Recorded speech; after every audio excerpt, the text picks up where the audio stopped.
آج حضرت حمزہ رضی اللہ تعالی عنہ ان کے متعلق کچھ باتیں عرض کی جائیں گی۔ سید الشہداء ان کا لقب ہے، مشہور ہیں سید الشہداء سے،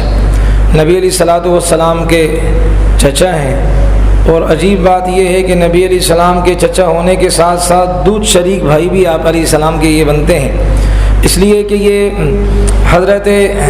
حمزہ رضی اللہ عنہ اور رسول پاک علیہ السلام ان کو دودھ جو پلایا تھا ثویبہ نے، یہ ابو لہب کی لونڈی اور باندی تھی، اس نے حضرت حمزہ کو بھی دودھ پلایا تھا اور جناب نبی علیہ الصلوۃ والسلام کو بھی دودھ پلایا تھا، تو اس اعتبار سے یہ دودھ شریک بھائی بھی بنتے ہیں۔ نبی علیہ السلام سے 2 سال یہ بڑے تھے،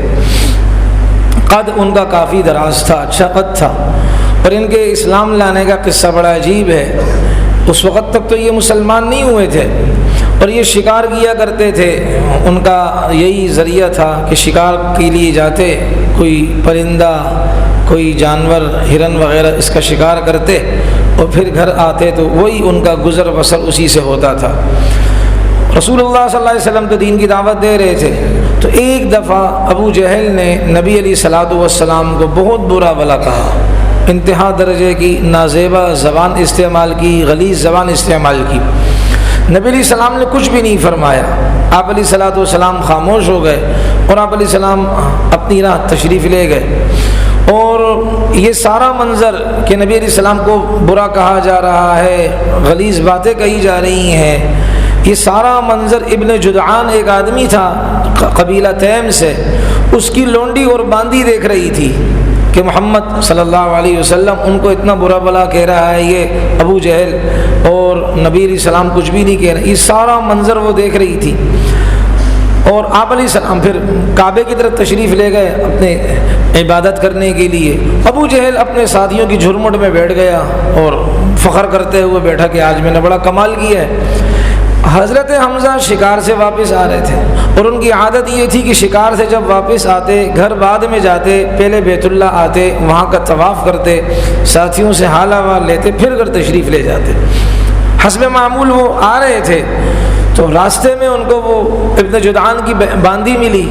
اور کہا کہ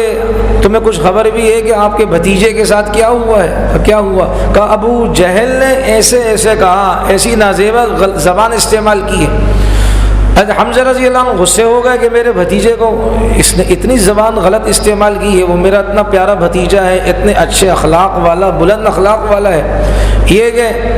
ابو جہل اپنے ساتھیوں کے بیچ میں بیٹھا ہوا تھا، کمان ان کے ہاتھ میں تھی، اس لیے شکار سے آئے تھے تازہ تازہ، جو کمان لی اور سیدھا اس کے سر پر دے ماری۔ اس کے حواری جو اس کے دوست تھے ارد گرد کے، وہ اٹھے حضرت حمزہ رضی اللہ عنہ کو مارنے کے لیے، تو ابو جہل نے کہا اس کو کچھ نہ کہو، کیوں؟ زیادتی میری ہے کہ میں نے واقعتاً اس کے بھتیجے کو بہت برا بھلا کہا ہے۔ یاد رہے ابو جہل نبی علیہ السلام کا چچا نہیں تھا، وہ اس وادی کا وہ ایک قسم کا اپنے قبیلے کا بڑا تھا۔ نبی علیہ السلام کے جو چچا تھے وہ ابو لہب تھے، ابو جہل نہیں تھا۔ تو حضرت حمزہ رضی اللہ عنہ نے پھر غصے میں آ کر کہا کہ اگر تم یہ کہتے ہو اسلام کی بنیاد پر میرے بھتیجے کو مارتے ہو اور ان کو زد و کوب کرتے ہو، تان کا نشانہ بناتے ہو، تو تم سب گواہ رہو کہ جس دین پر محمد ہے صلی اللہ علیہ وسلم وہی دین میں اختیار کرتا ہوں، وہی مذہب میں اختیار کرتا ہوں، میں بھی مسلمان ہوتا ہوں، اب کرنا ہے جو کر لو۔ اب کفار حواس باختہ ہو گئے کہ بھئی جس طرح ہم پہلے ان کو تکلیف دے سکتے تھے اب نہیں دے سکیں گے، اس لیے اب تو ان کا مضبوط چچا آ گیا ہے ان کے دفاع میں، اب اس طرح کی تکلیفیں نہیں دے سکتے ہیں۔ تو یہ نبی علیہ الصلوۃ والسلام کے چچا تھے اور ان کے متعلق ان کو سید الشہداء کہا جاتا ہے، یعنی شہیدوں کا سردار۔ اور وہ کیوں کہا جاتا ہے؟ اس کی بھی ایک تاریخ ہے کہ 3 ہجری کو شوال کا مہینہ ہے، غزوہ احد ہوا تھا، اور حضرت حمزہ رضی اللہ عنہ بدر میں 70 کافر مارے گئے۔ تو حضرت حمزہ رضی اللہ عنہ نے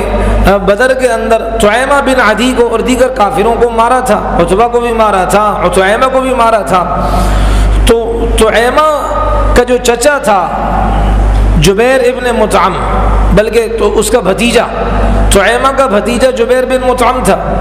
وہ اسی طاق میں تھا کہ کسی طرح میرے چچا کا جو قاتل ہے یعنی حضرت حمزہ رضی اللہ عنہ اس کو میں قتل کر دوں کسی طریقے سے۔ اور پھر قصہ، اور ان کا ایک غلام تھا جن کا نام وحشی تھا، اس وقت تک اسلام قبول نہیں کیا تھا وحشی نے، تو اس نے غلام سے یہ کہا کہ آپ جبیر ابن مطعم نے، آپ کو میں آزاد کرتا ہوں، ایک شرط ہے، اس شرط پر عمل کر لو، آپ کو میں آزاد کرتا ہوں، آپ آزاد ہوں، میں غلامی کا طوق آپ کی گردن سے میں اتارتا ہوں۔ شرط کیا ہے؟ شرط یہ ہے کہ حمزہ کو شہید کر دو، قتل کر دو ان کو، بس تم پھر آزاد ہو۔ اور ہند بن عتبہ بنت عتبہ، چونکہ ان کے والد کو بھی مارا گیا تھا، تو ہند نے تو یہ نظر مانی تھی کہ میں ان کا کلیجہ چباؤں گی، حضرت حمزہ کا کلیجہ میں چباؤں گی کہ اس نے میرے جو ہے نا وہ بڑے کو مارا ہے۔ تو وحشی نے پھر ان کو مارا۔ وہ قصہ پھر یوں ہے کہ دو حضرات ہیں، ایک جعفر ابن عمر اور اسی طرح عبید اللہ بن عدی بن خیار، یہ دو حضرات اپنے بارے میں کہتے ہیں کہ ہم گئے حمص اور وہاں ہم نے معلوم کیا حضرت وحشی کے بارے میں، تو لوگوں نے بتایا فلاں فلاں جگہ پر وحشی ہیں۔ ہم اصل میں ان سے ڈیٹیل معلوم کرنا چاہ رہے تھے کہ حضرت حمزہ کو کیسے شہید کیا۔ اب یہ ان کے پاس گئے، حضرت وحشی کے پاس، وہ رنگ کے کالے تھے اور بڑی عمر کے ہو چکے تھے، ان کے پاس گئے اور کہا، سلام کیا، اور یہ جو عبید اللہ بن عدی تھے انہوں نے اپنا چہرہ چھپایا ہوا تھا، صرف آنکھیں دکھ رہی تھیں اور پاؤں دکھ رہے تھے، تو انہوں نے ان کو سلام کیا اور کہا، آپ نے مجھے پہچانا؟ کہا، بہت پہلے میں نے ایک بچے کو اٹھایا تھا اور وہ عدی کا بیٹا تھا، اور میں نے اس کی ٹانگیں دیکھی تھیں اور اس کو میں نے اٹھا کر اس کی ماں کے حوالے کیا تھا، بس سواری میں اس کی والدہ تھی تو سواری پر میں نے ان کی والدہ کو میں نے وہ بچہ دیا تھا، تو مجھے لگتا ہے تم وہ اتنے عرصے بعد صرف ایک موقع پر اس بچے کو دیکھا، صرف اس کی ٹانگیں دیکھی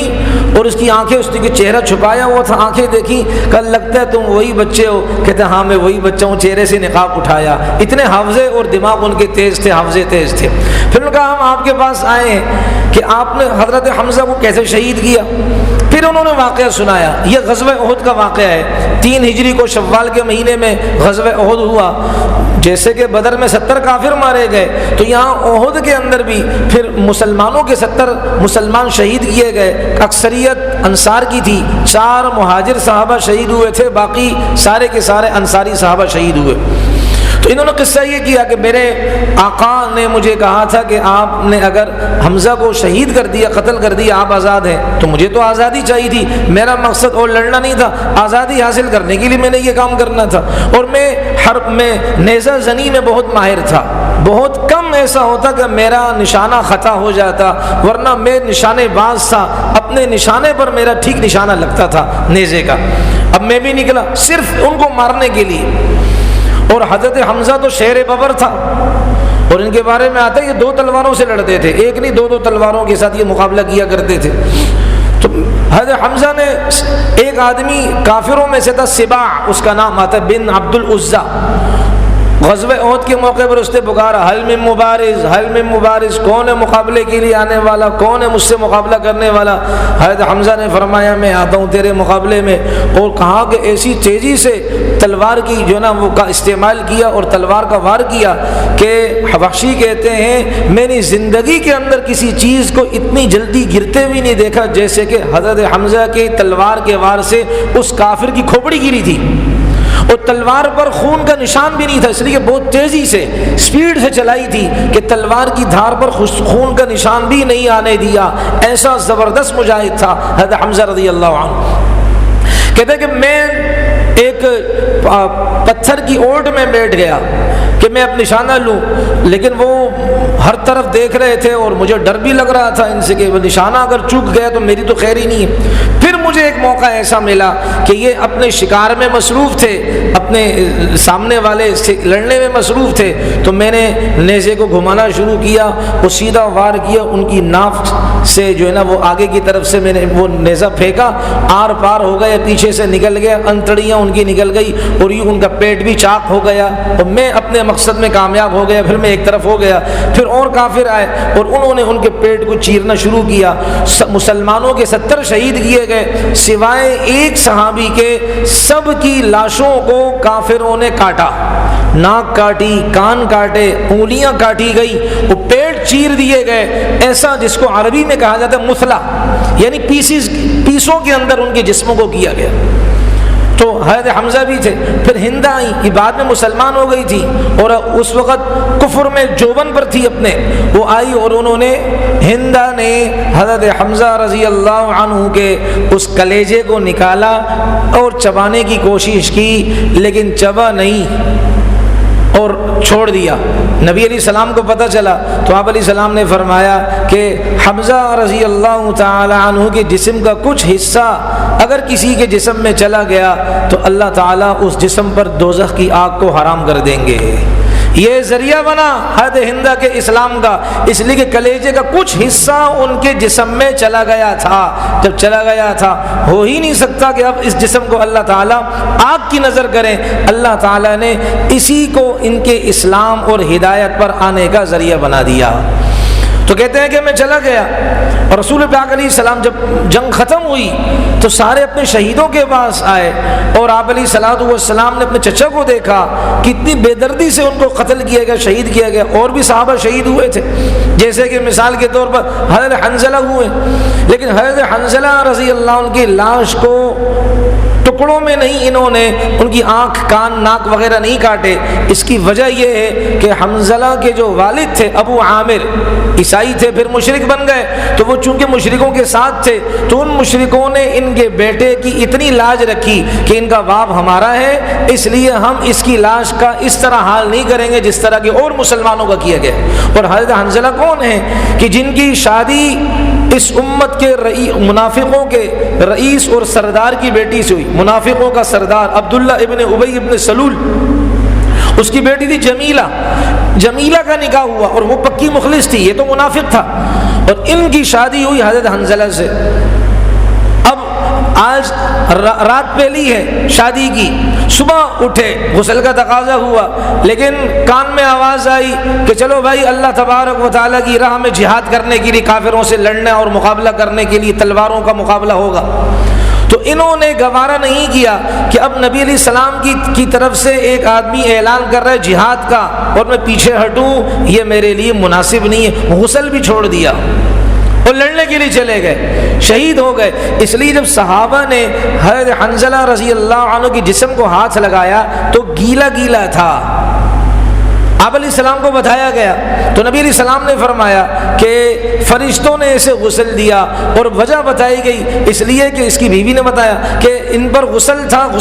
اب وہ غسل فرض تھا، لیکن انہوں نے آواز سنی تو چلے گئے. تو اللہ تبارک و تعالیٰ کے فرشتوں نے جب ان کی شہادت واقعی ان کو آسمان پر اٹھا لیا اور ان کو وہاں غسل دے کر نیچے زمین پر لے کر آئے. اور بھی ایسے صحابہ شہید ہوئے جن کے پیٹ چاک کیے گئے. لیکن چونکہ مدینہ پاک میں تو نبی علیہ السلام کے گھرانے کے 3 افراد تھے، خود نبی علیہ السلام، حضرت عقیل، حضرت علی، حضرت حمزہ تو شہید کر دیے گئے تھے. تو مدینہ پاک میں اور انصار صحابہ جو شہید ہو گئے ان پر تو رونے والے بہت تھے، اور اس وقت تک اونچی اونچی آواز سے رونا منع نہیں تھا.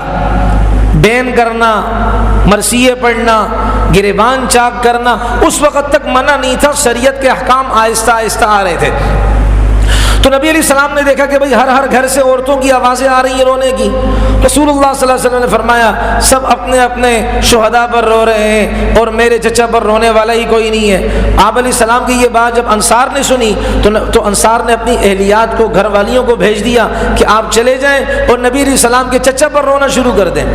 آپ علیہ السلام غالباً آرام فرما رہے تھے، یہ کسی کام میں تھے. جب نبی علیہ السلام بیدار ہوئے، دیکھے کہ عورتیں رو رہی ہیں. نبی علیہ السلام نے پوچھا کیوں رو رہی ہیں، کس پر رو رہی ہیں؟ کہ آپ کے چچا پر رو رہی ہیں. نبی علیہ السلام نے فرمایا میرے چچا کو ان کے رونے کی کوئی ضرورت نہیں، اس لیے کہ اللہ تبارک و تعالیٰ کا فرشتہ جبرائیل کی صورت میں میرے پاس آئے اور اللہ تبارک و تعالیٰ کا پیغام لے کر آئے ہیں کہ اللہ نے عرش پر آپ کے چچا کا نام لکھ دیا، حمزہ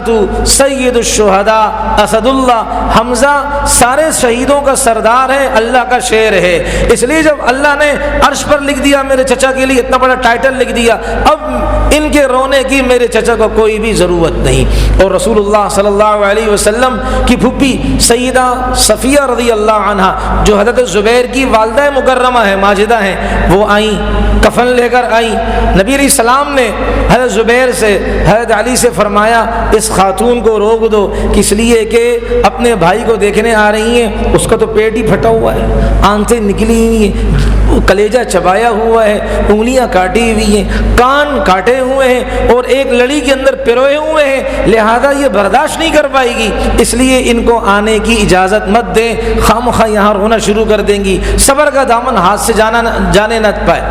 تو انہوں نے حضرت زبیر نے سمجھایا، تو انہوں نے کہا کہ یہ تو میں کفن لے کر آئی ہوں، اپنے بھائی کے لیے کفن لے کر آئی، یہ دے دیں۔ وہ اس لیے کسی نے کہا نا کہ وہ گئی میت حمزہ پر نہ روئی نہ چلائی، وہ گئی میت حمزہ پر نہ روئی نہ چلائی، نظر چہرے پہ ڈالی فاتحہ پڑھ کر چلی آئی۔ تو انہوں نے کچھ بھی نہ کہا، بس اللہ تعالیٰ سے دعا کی۔ اور نبی علیہ السلام نے یہ بھی فرمایا اگر مجھے عورتوں کے زیادہ رونے کا خطرہ نہ ہوتا میں ان شہیدوں کو ایسے ہی چھوڑ دیتا، نہ دفناتا، تاکہ اللہ کے یہ پرندے آئیں، وہ پرندے ان کے گوشتوں کو نوچنا شروع کریں اور ان کے گوشت کے ٹکڑوں کو اپنے پیٹ میں ڈالیں۔ قیامت کے دن یہ سارے کے سارے شہید اللہ کی بارگاہ میں جب آئیں تو ان پرندوں کے پپوٹوں سے اور ان کے جسموں سے ان کے ہڈیاں، ان کے گوشت نکلیں اور پھر جڑیں، اللہ کے سامنے کھڑے ہوں اور اللہ کو بتائیں کہ اے اللہ ہم آپ کے راستے کے شہید ہیں۔ اور اس لیے قرآن کریم کی جو آیت اتری تھی وَلَا تَحْسَبَنَّ الَّذِينَ قُتِلُوا فِي سَبِيلِ اللَّهِ أَمْوَاتًا، کہ جو اللہ کے راستے میں شہید ہو جائے ان کو مردہ مت کہو۔ اس کی وجہ کیا ہے؟ تو اس آیت کی تفسیر ایک یہ بھی ہے کہ نبی علیہ الصلوۃ والسلام نے فرمایا لما اصیب اخوانکم فی احد، جب تمہارے بھائی احد کے مارکے اور میدان میں شہید کر دیے گئے، جعل اللہ تعالی، اللہ تبارک و تعالی نے ان شہیدوں کو فی ارواح اجواف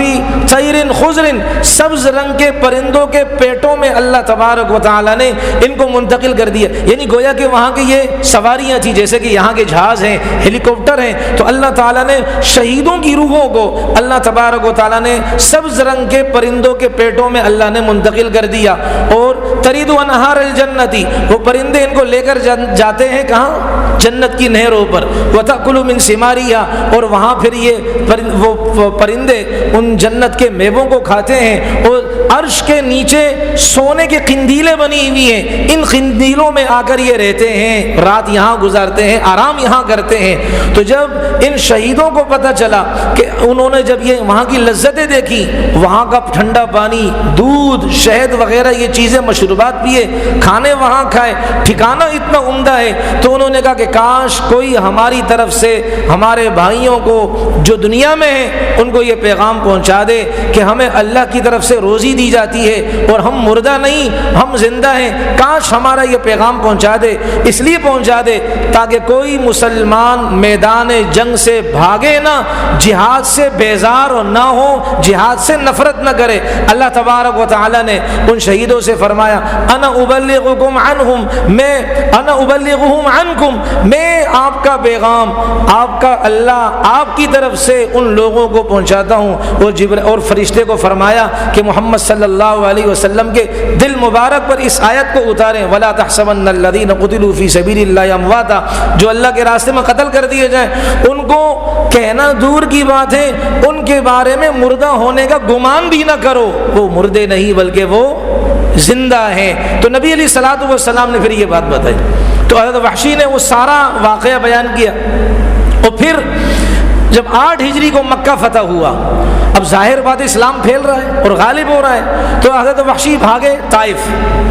اب وہاں جب گئے تو وہاں بھی اسلام، مسلمان ہو رہے ہیں، قبیلے کے قبیلے مسلمان ہو رہے ہیں۔ تو حضرت وحشی نے کہا کہ میں کہاں جاؤں، یمن جاتا ہوں، شام جاؤں، کس جگہ جاؤں، جہاں بھی جا رہا ہوں زمین تنگ ہوتی جا رہی ہے۔ اسی دوران ایک آدمی آیا، اس نے کہا تم محمد کے ہاتھ پر کلمہ پڑھ لو تم بچ جاؤ گے۔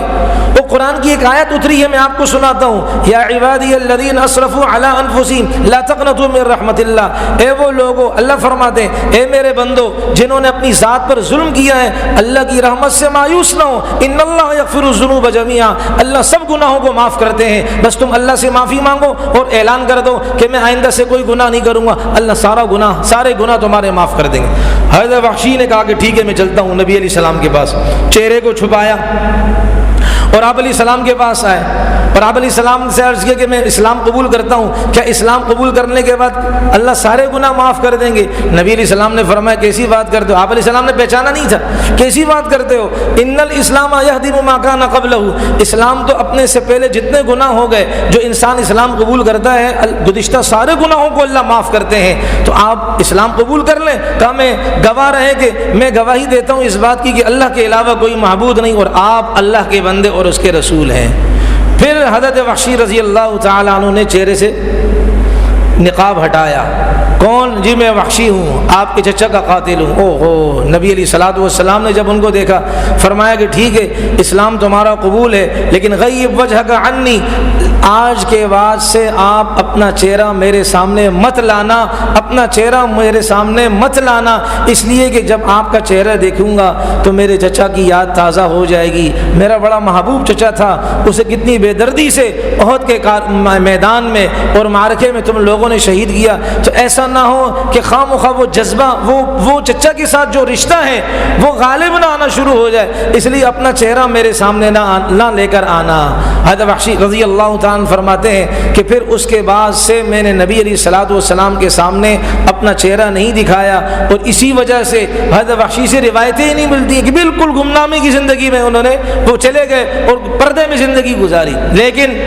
جب نبی علیہ السلام دنیا سے پردہ فرما گئے، حضرت ابو بکر صدیق آتے ہیں اور مسیلمہ کذاب جس نے نبی ہونے کا دعویٰ کیا ملعون نے،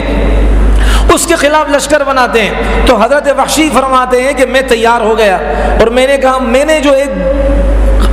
جو نا وہ کام کیا تھا کہ نبی علیہ الصلوۃ والسلام کا دل میرے عمل سے دکھا تھا، تو اس کے بدلے میں ایسا کام کر دوں جس کی وجہ سے اللہ کے نبی کا دل خوش ہو جائے، اور وہ کیا ہے؟ منکر ختم نبوت کو قتل کرنا، تو اس کا بدلہ وہ اس کے مقابلے میں یہ کام کروں گا، بیلنس برابر ہو جائے گا، تو اللہ تبارک و تعالیٰ کی ذات سے امید ہے کہ یہ عمل نبی علیہ السلام کی روح کو ٹھنڈا کر دے۔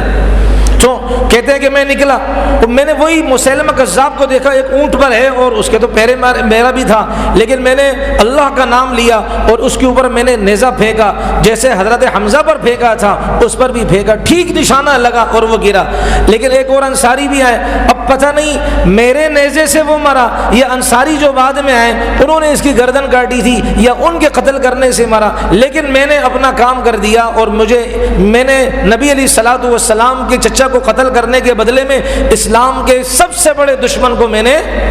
قتل کر دیا، اور وہ بھی کیسا دشمن؟ آسان دشمن نہیں، کوئی معمولی دشمن نہیں، ختم نبوت کا دشمن، اور یوں میں نے معاملہ کیا کر دیا؟ برابر کر دیا۔ اللہ تبارک و تعالی ہمیں بھی